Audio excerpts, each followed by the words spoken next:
Abundant vegetation in the Bay Area creates the potential for huge wildfires. Every summer, this vegetation becomes dry and fire-prone.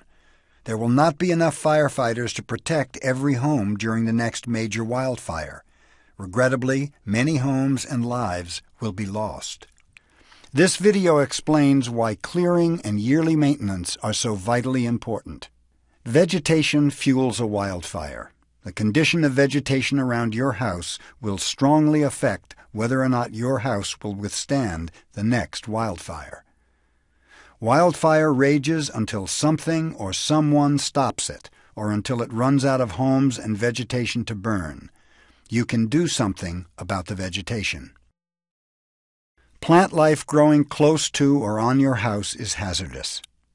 Wildfires have such intense heat that the leaves of plants dry out quickly and catch fire easily. Embers from a distant fire could also land in a shrub touching your house.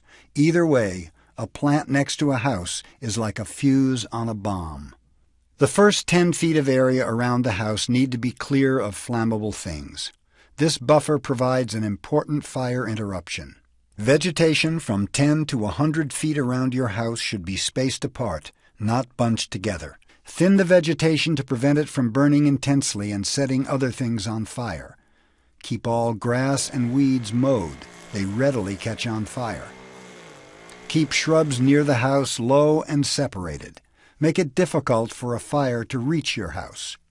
So when you do the work of clearing around your house, by mowing the grass, by separating the shrubs, and by limbing up the trees, you create a zone where a fire, as it approaches your home, will lose its intensity.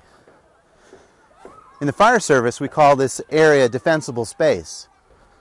Firefighters look for defensible space because it's a safe area for them to work, and they can effectively defend your home during a wildfire. Make an investment in creating defensible space around your property. Focus on removing plants that are highly fire-prone. Fire-prone plants can burst into flames and burn extremely hot. The two main characteristics of a fire-prone plant can be seen in this juniper.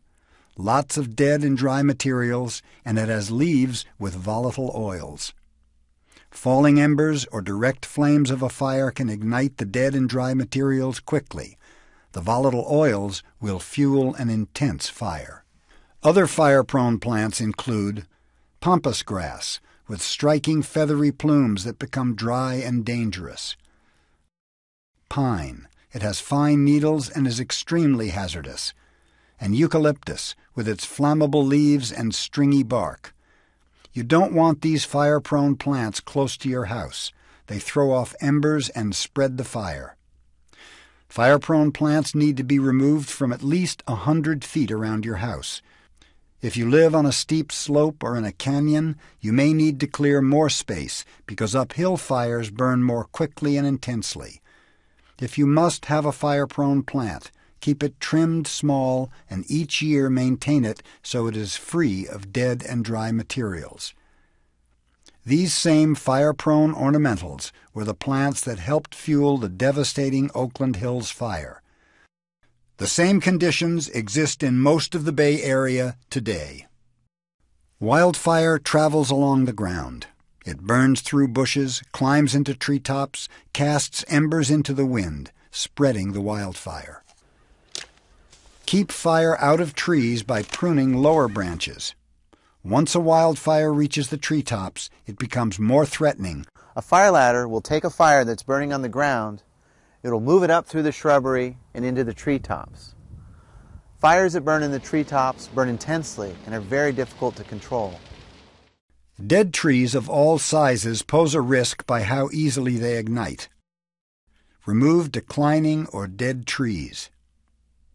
Driveway shoulders need to be clear of dead vegetation and fire-prone plants. Prune branches over the driveway so there's a 16-foot overhead clearance for fire trucks. Firewood and old lumber are fuel. If these stockpiles of fuel catch on fire, you want them as far away from your house as possible. When you work on clearing around your house, remember that piles of brush are a fire hazard. Use your green waste can or take your clippings to the dump or a community chipper location. Removing dead, dry material means it's not there to feed a wildfire. There are different solutions available for disposal of green waste. Talk to your fire department. Hire a landscaping professional.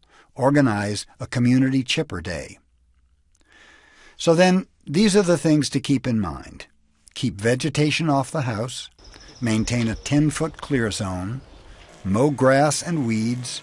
Rake up clippings. Maintain your plants, water and prune them. Eliminate fire ladders. Doing these things and maintaining them every year will help protect your home from the next wildfire.